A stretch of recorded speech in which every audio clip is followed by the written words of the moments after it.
Maserese vaskana, mandara, madzimai, my baby, my girlfriends, my wives, my side chick. Hey, you are part of our lives. Maserese, Shikomba, my gigolo, my go-to guy. And depending on one of my go-to guy. You guys, yeah, couldn't one of my go-to guys. My friends with benefits, my no strings attached.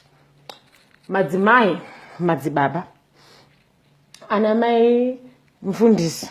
Murimo, you play a very significant role in society.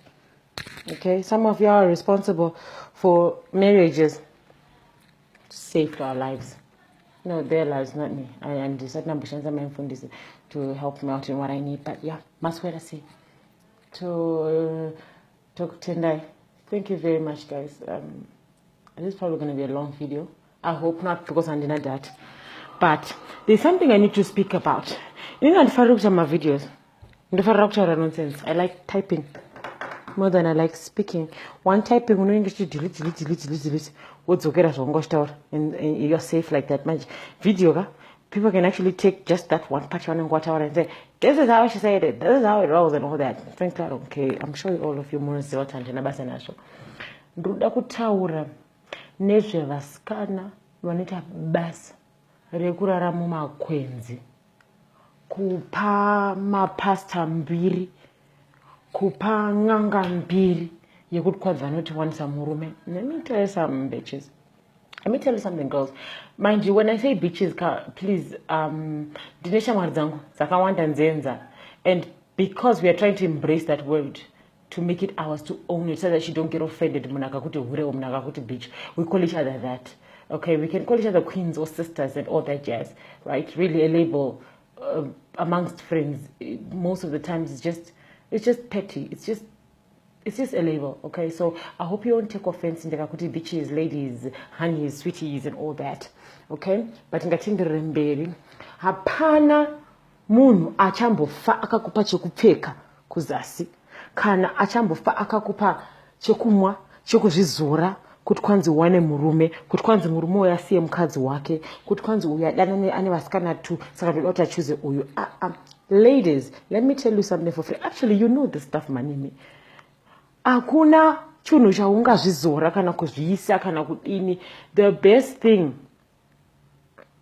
on how to get yourself your man is to bloody check yourself. You need to check your settings, okay? Kune vanhu vane varume vakaita sesu, kozoti vane maboyfriend and ma serious relationship, kozoti vasina, kozoti vaya vakamuka vachiti ini nangwa ndidi murume. A man doesn't define who I am. I am completely as I am. I don't need a man in my life. Zvinhu zvangu zviri kufaya. Kune masisters akadaro, good for you. Kana zvichifaya, toda zvifaya, kana zvichifaya. But kune vamwe vari kuda varume asi vari kushaya. Ndonoda kutaura nezvavo nhasi. Ukadzokera kunyengo dzako dza last year, ukaona wachaya 30 ka sweetheart. You know, if you hit 30, usina murume, uchimuda, something is wrong. Something is not right with you. And it's not them. So don't tell me, hey, nakadana 4 years, and then the and all that. Let me tell you something for free, ladies. Something is wrong with you. Either you choose the wrong men, okay? You choose the men in the same type of box. You always pick them from the same box. Or something is wrong with you, iwewe munhu. Ukadzokera kunyengo dzako dzawaidana nadzo makoreza asina kukanda mukitchen acho, you actually find out kuti most of the vakakanda that girl wasingambofungiri mukitchen. Why? It could be your attitude. Attitude yako chacha nemanakira yakaita mazim girls nemachenoranta vakadzi vekuzimbabwe with all the intelligence in the world, okay? You still find kuti munhu ana murume, and you wonder kuti why. Anenge achida murume, hanoseno yakati I don't need a man in my life. Vasiyana. Pane ari kutoda murume asi zviri kuramba kufaya. Asi they are throwing other girls in the kitchen and you are still standing on the bar. ukati arenzi rain check ukabvunza maruva acho ava kuti naiwe what's wrong with men all that yes you probably find out kuti 90% of these guys are saying the same thing. They could say, I find you intimidating. Most of the girls no problem yavo kuti some girls are it's unfortunate or rather fortunate kuti we are kind of strong headed. Okay, we're very strong opinionated because Zimbabwe we just promote women like that. Tinokudzwa kumba kwedu kumusha kwedu tinokudzwa mazimba vakadzi tineswa apa kwedu isusu tinokudzwa tati mukadzi akataura kwedu kwatinobva isusu anokudzwa anoteererwa. Okay, our vice president Amai Mjuru is female. Okay, our vice president is female. Amai Mjuru. Okay, we have Grace Mugabe. We have Vana Opa. Vakawanda titombo mapedzi mazita tikatanga mataura. Vakadzi vanonzi vakati hey vanoti or vanoti because ndokwatika. Okay, but our attitude kana wava munhu ane munhu wake kana wava nemurume vasikana all that bitchcraft. There are women who are very intelligent, very smart. Hapana murume asingadi mukadzi ari smart, hapana. But ukangoendesa smart yako kumba inini ngandasvika kumbaka do iro ndinosiya smart pado ndoti maswera seidede. Men if a man can identify parts and bits and pieces of his mom in you wawina wapinda sisi. Okay, you need to change your attitude. Maybe one they've got a great attitude. I see no kanda. It's you just because you don't smell it, don't mean the men can't smell it. Don't mean other people can't smell it. So be very careful, Papa. Kuti pa hygiene pa kuna magaina guide, kuna madush, kuna apple juice, kuna lime juice, kuna pineapple juice, kuna cranberry juice. Inosuka kuzazuka pana singasi, kuna plain yogurt, kuna mvura chayo. Yaonomwa mazana kuri kupesa ka heat wave.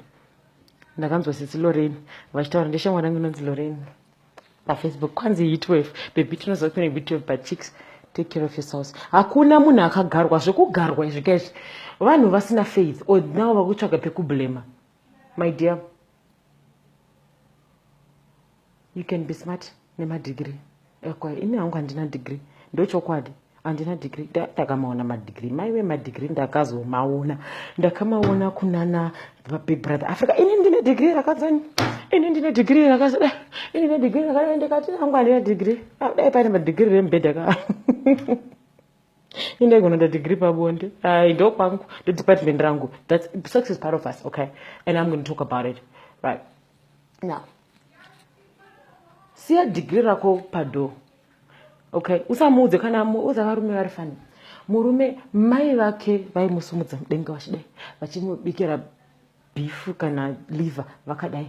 If his mother did that for him, that is what he's used to. Okay, saka usamuti kwanzi enda kuna mai vako ndo vanokubikira mabikira wanoita inini panapa ndobika so inini this is how I bake my shit, this is how my mother taught me, this is how my mother taught me. Your mother is being fucked by her husband in her house.